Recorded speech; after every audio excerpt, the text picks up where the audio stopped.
Coast Studios in Oklahoma City. This is an OSU update with Gina Mizell.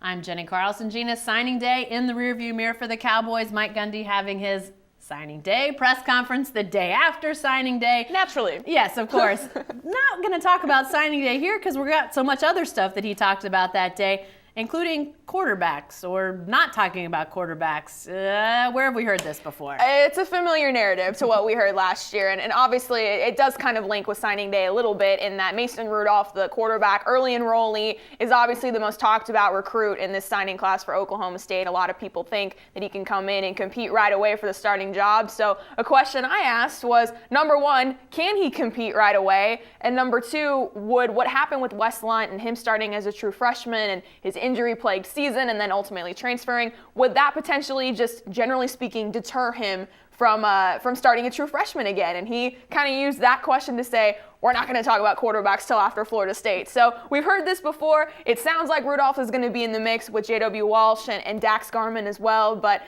yeah, we'll see.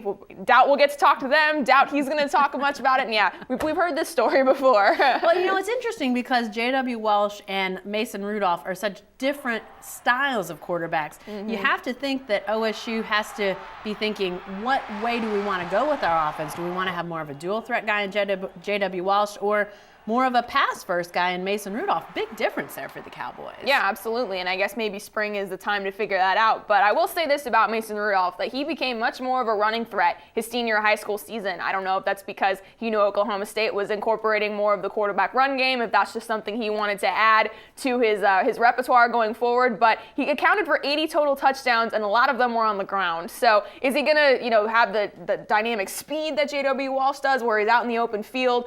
No, but can he get the ball in some zone read plays? He's a big guy, so he's powerful, and maybe can make some plays that way. So yeah, it'll be interesting to see how this all shakes out. Dax Garman is obviously kind of the dark horse because we don't really know much about him. We've heard he can sling it pretty good, but can he run the offense? So again, third straight spring with the quarterback battle, third straight spring perhaps with nobody talking about things. So Mason Rudolph, no J.W. Walsh. But no Brandon Whedon either with his feet, it sounds like. No. Somewhere in the middle, and I would say probably leaning more toward J.W. Walsh when you're comparing it to Brandon Whedon, because he couldn't do much of anything. Although he did score a touchdown in the Fiesta Bowl. Yeah, he showed us his wheels once. Yeah, exactly. They worked pretty well. Maybe they should have run him more.